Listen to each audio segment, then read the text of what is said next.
Land లోజర్ కి ఉద్యోగాలు కల్పించాలి. గౌరవనీయులైన మన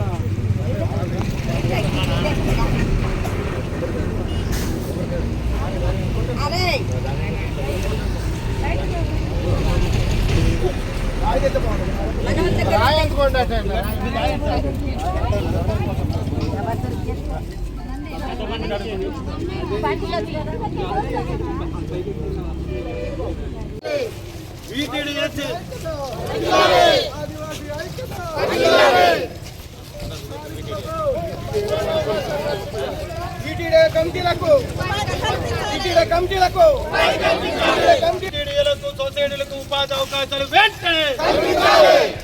అవకాశాలు వెంటనే వీటీడీలకు సొసైటీలకు ఉపాధి అవకాశాలు వెంటనే వీటీడీ సొసైటీలకు ఉపాధి అవకాశాలు వెంటనే. జై ఆదివాసీ, జై ఆదివాసీ.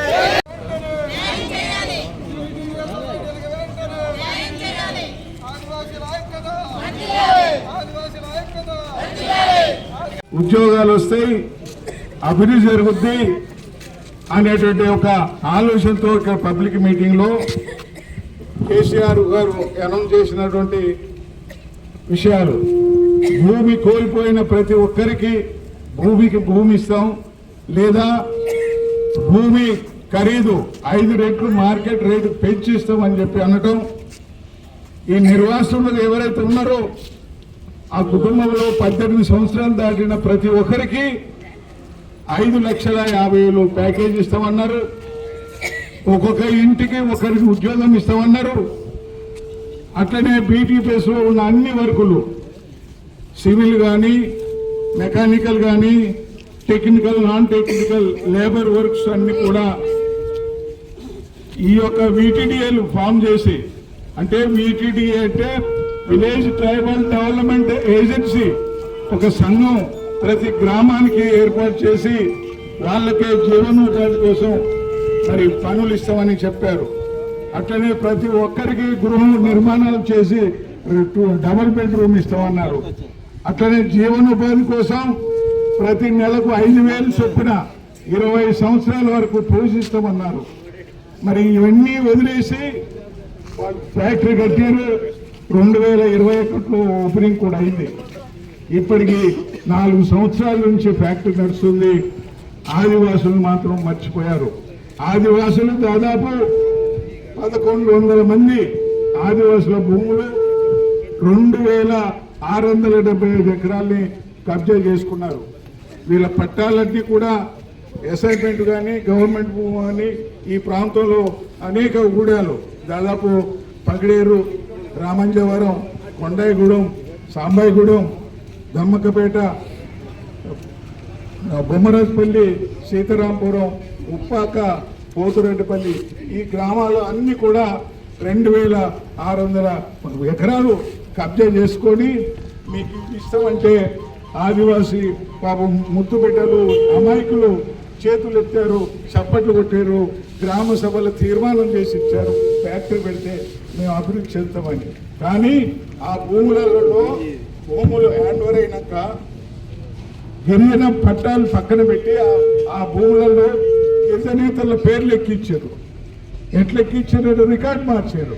గిరిజనులు లేరు, గిరిజనేతలే ఈ భూములలో కబ్జా ఉన్నారు అని చెప్పి 1970లో రికార్డు సృష్టించాడు. అప్పుడు అమ్మినట్టు గిరిజనులు వాళ్ళకు అమ్మినట్టు చట్టానికి వ్యతిరేకంగా ఉంటుంది కాబట్టి 107 చట్టాన్ని అమలు చేయాలంటే 1970లో భూములు కొనాలని చెప్పి కొన్నారు.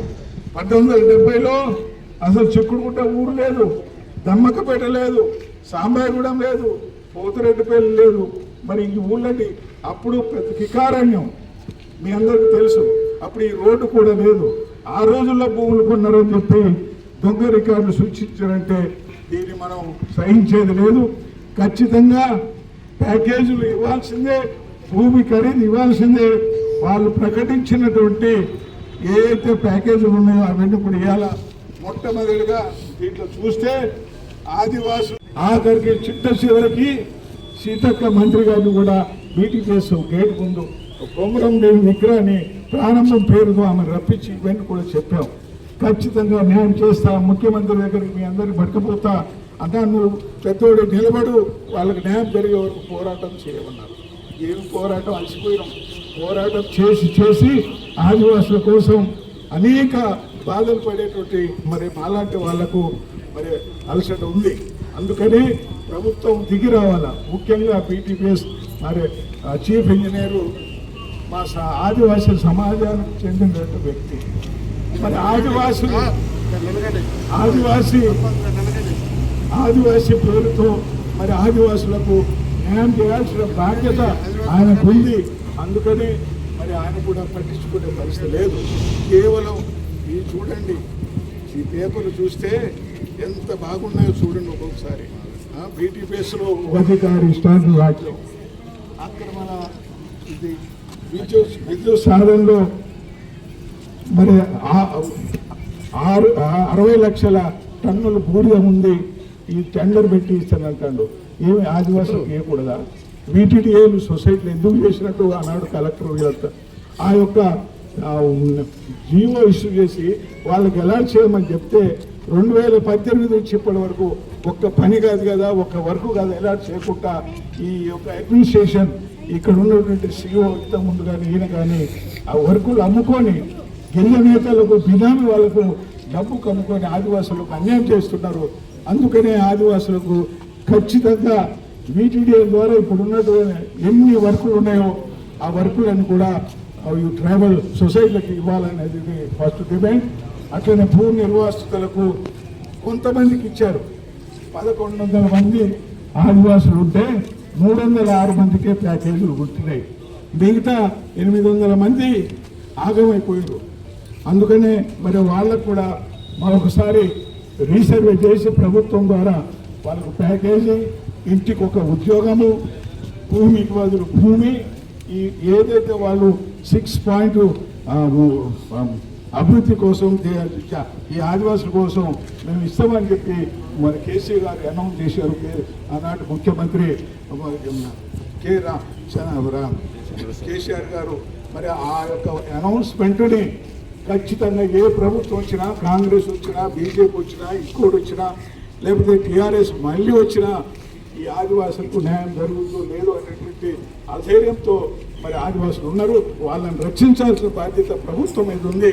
ప్రభుత్వం కానీ ఈ కార్యక్రమం ఈ యొక్క ఏదైతే హామీలు ఇచ్చారో అమలు చేయకపోతే ఈ రోజు నుండి 2013 ఈ రోజు 13వ తారీఖు 10వ నెల అక్టోబరు మేము ఈ యొక్క ధర్నా కార్యక్రమం అయిన తర్వాత ఒక యాక్షన్ ప్లాన్ ఈ యొక్క బీటీపీఎస్ కడితే ఆదివాసీల అభివృద్ధి కృషి. ఏమి అభివృద్ధి అండి? మా భూములను తీసుకొని ఆదివాసుల్ని అగాధ పాలు చేసి మీరు ఇండస్ట్రీ కట్టి ఉద్యోగాలు, ప్యాకేజీలు ఎక్కడో బయట వలస వచ్చిన వాదులక ఆదివాసులకు గుండుస్తున్నా ఈ విధమైనటువంటి అభివృద్ధి గిరిజనులకు జరుగుతుందని ఊహించలేని సమయం ఆ రోజు. ఇప్పుడు కాంగ్రెస్ ప్రభుత్వం కూడా వచ్చింది. కాంగ్రెస్ ప్రభుత్వంలో ఈ నిర్వాసులందరూ తీసుకుపోయి సీఎం గారికి, డిప్యూటీ సీఎం గారికి, మంత్రులు కూడా మేము మెమోరియల్లో ఇవ్వడం జరిగింది. పరిశీలిస్తామంటున్నారు. మరి ఎప్పుడు పరిశీలిస్తారో, ఎప్పుడు న్యాయం చేస్తారో. మరి కొంతమంది మా బట్టి విక్రమార్కులు అన్న అయితే, అన్న నువ్వు పెద్దోడివే, 10 ఏళ్ళు అయిపోయింది కదా, ఇప్పుడు మా నెత్తి మీద బండి ఎందుకు వేస్తామని చెప్పి అన్నాడు. ఎవరు గవర్నమెంట్ ఉంటే వాళ్ళు మాకు న్యాయం చేయాల్సిందే. వాళ్ళు చేసిన తప్పు మీరు చేయొద్దు. వాళ్ళు ఆదివాసుల్ని మోసం చేశారు. కేసీఆర్ దగలు చేశాడు, దోపిడీ చేశారు. 400 కోట్ల రూపాయలు ఈ యొక్క భూ నిర్వాసులకు ఇవ్వమని చెప్పి ప్రకటన చేశారు. అది జిల్లా కలెక్టర్ ఖాతాలో వేసి మీకు న్యాయం చేస్తాం, మీకు డబ్బులు పంచుతాం, భూమి ఖరీదులు ఇస్తామన్నట్టు పెద్దలు ఆ 400 కోట్లు ఎడిపోయినాయో, భూములు ఎవరి చేతులు ఉన్నాయో, మరి ప్యాకేజీలు ఎవరి చేతులు పోయినాయో, మరి ఇవన్నీ కూడా సమగ్రమైన దర్యాప్తు చేయాలంటే ఒక కమిషన్ని, హైకోర్టు సిట్టింగ్ జడ్జి కానీ ఏదైనా న్యాయవాదితో ఈ యొక్క ఎంక్వైరీ మొత్తం కూడా ఎంక్వైరీ వేయాల్సిందే. అవసరమైతే రీసర్వే చేయాలి. ఇప్పుడు వాళ్ళు ఓన్లీ జాగ్రఫికల్గా సర్వే చేయించారు. ఓన్లీ ఇది ఏం సర్వే అంటారు, గ్రాఫికల్ ఆ సర్వే చేసి జియోగ్రాఫికల్ ఈ యొక్క సర్వే చేసి మన సర్వే నెంబర్లను మార్చి కొత్త సర్వే నెంబర్ వేసి ఈ భూమిని మొత్తం 2000 ఎకరాల్ని నక్షాలో ఫిట్ చేసి అసలు ఆదివాసులు కానీ ఇక్కడ ఎవరు భూములు లేనట్టు కూడా సృష్టించి మరి దొంగ రికార్డు చేశారు. ఒక్కొక్కరిగా 5,50,000 చొప్పున భూమి లేని వాళ్ళు, ఊళ్ళో లేని వాళ్ళు, బినా వాళ్ళ పేర్లు పెట్టి మొత్తం ఇక్కడ విఆర్ నుంచి జిల్లా కలెక్టర్ వరకు సిఇఓ నుండి సిఎండి దాకా ఇవన్నీ కూడా భాగాలు పంచుకున్నారు 400 కోట్లు. అందుకనే పాపం వాళ్ళు తిరిగి అలసిపోయారు. 10 ఏళ్ళు అయిపోయింది కాంగ్రెస్ గవర్నమెంట్ రాగానే, అన్నా నువ్వు కాంగ్రెస్ ఉంటున్నావు కదా, నువ్వు కాంగ్రెస్ దగ్గర పోమన్నావు. వీళ్ళందరూ పెట్టుకొని పోతే వాళ్ళు శాతం ఉంటారు. అందుకనే ప్రజా ఉద్యమం అవసరం. ప్రజలు మీరంతా తిరుగుబాటు చేసిన ఏ ప్రభుత్వం జరుగుతుంది, కానీ లేకుంటే తప్పుకొని వెళ్ళిపోతారు, తప్పించుకొని పోతారు, మాయమాటలు చెప్తారు, మనల్ని మభ్య పెడతారు. అందుకని ఇది మొదట ఫస్ట్ ఎడ్యుకేషన్ కార్యక్రమం ఈ 13వ తారీఖున. మరి అంతకుముందు చీఫ్ ఇంజనీర్ పిచ్చన్న గారిని కలిసినాం, ఈఓ గారిని కలిసినాం, కలెక్టర్ గారిని కలిసినాము. ఎంతవరకు ఎంక్వైరీ చేస్తాం, న్యాయం చేస్తాం అంటున్నారు తప్ప ఇప్పుడు 3 నెలల నుండి ముందుగా DTPS నిర్బంధన చేసే కార్యక్రమం కూడా చేస్తాం. ఇప్పుడు వచ్చింది 200-300 కాదు, 1000 మంది తరలిస్తాం. భద్రాద్రి పవర్ ప్లాంట్ పిచ్చన్నని కంచెది బయటకు వచ్చి, అన్నా నేను పని చేస్తా లేకపోతే ఇక్కడ చెల్లిపోతా అనేటువంటి నిర్బంధం చేసేటువంటి సమయం ఆసన్నమైంది. అది రాకముందే మరి DTPS అధికారులు కానీ రెవెన్యూ అధికారులు కానీ స్పందించి విచారించి ఆదివాసులకు న్యాయం చేసి వాళ్ళకు రక్షణ కల్పించాలని ఈ యొక్క అందరి ముందు అందరికీ పాత్రికేయులకు ముఖ్యంగా మీరే మాకు న్యాయవాదులు. ఇప్పుడు న్యాయవంతులు ఎవరు లేరు, ఓన్లీ ప్రెస్ మీడియా వారు తప్ప.